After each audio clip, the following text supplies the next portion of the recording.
സ്റ്റേറ്റിന്റെ ആഭ്യന്തരമന്ത്രി വിളിച്ചു പറഞ്ഞിട്ട് പോലും FIR ഇടാൻ പറ്റാത്ത പോലീസ് സ്റ്റേഷനാണോ കേരളത്തിലുള്ളത്?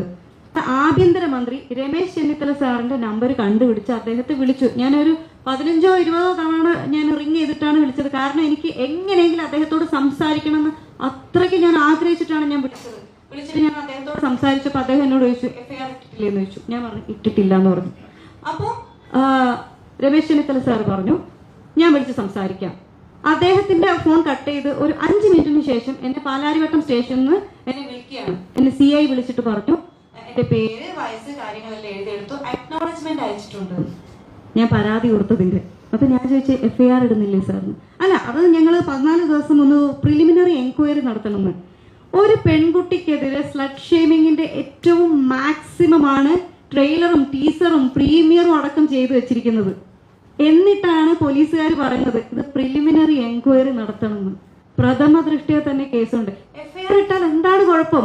FIR ഇട്ടിട്ട് കഴമ്പില്ലെങ്കിൽ അത് കളയാലോ. പക്ഷെ പ്രിലിമിനറി എൻക്വയറി മാത്രമാക്കുന്നത് എങ്ങനെയാണെന്ന് എനിക്ക് മനസ്സിലായില്ല.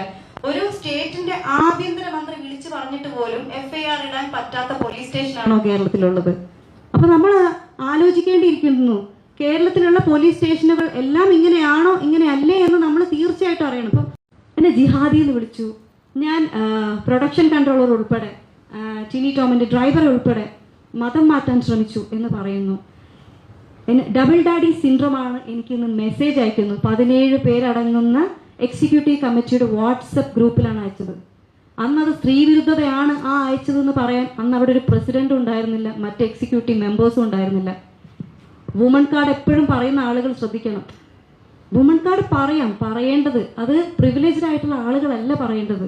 സ്ത്രീകൾക്ക് കിട്ടേണ്ട അർഹതയുള്ള സ്ത്രീകൾക്ക് കിട്ടേണ്ട പരിഗണന കിട്ടാതിരിക്കുന്ന സ്ത്രീകൾക്ക് വേണ്ടിയിട്ടാണ് ഇത് പറയേണ്ടത്. പ്രിവിലേജ്ഡ് ആയിട്ടുള്ള ആളുകൾ രക്ഷപ്പെടാൻ വേണ്ടിയിട്ടല്ല അത് പറയേണ്ടത്. അന്ന് ഒരാളും പറഞ്ഞില്ല ടിനി ടോം പറഞ്ഞത് മോശമാണ്, അങ്ങനെ പറയരുത് എന്ന്. അൻസിബയുടെ പിന്നിൽ മത തീവ്രവാദികൾ ഉണ്ടെന്ന് പറഞ്ഞത് നിങ്ങൾ എല്ലാവരും കേട്ടതല്ലേ? നിങ്ങൾ ചോദിച്ചോ ആരാണ് ആ മത തീവ്രവാദികളെന്ന്? തെളിവ് ചോദിക്കാത്തത് എന്താ? സാധാരണ വന്ന് മലയാളികളോട് സംസാരിച്ചിട്ട് പോയാൽ നിങ്ങൾ പുറകെ നിന്ന് ചോദിക്കുമല്ലോ അത് പുറത്തു വിടാൻ. എന്താ വിടാത്ത? എന്താ ചോദിക്കാത്ത? എന്തുകൊണ്ടാണ് അവർ ഇപ്പോഴും അത് പറഞ്ഞിട്ട് ഇവിടെ സ്വസ്ഥമായി നടക്കാൻ സാധിക്കുന്നത്? എന്തെല്ലാം പറഞ്ഞ് വ്യക്തിപരമായി ആക്ഷേപിച്ചു. ആ ക്ലിപ്പ്, ഒരു ചാനലിൽ വന്ന ക്ലിപ്പ് കഴിഞ്ഞിട്ട് അൻസിബേനെ വിളിച്ചു പറയുകയാണ് ചേച്ചി 9 മാസം ഞാൻ ഇതാണ് അനുഭവിച്ചുകൊണ്ടിരുന്നത്.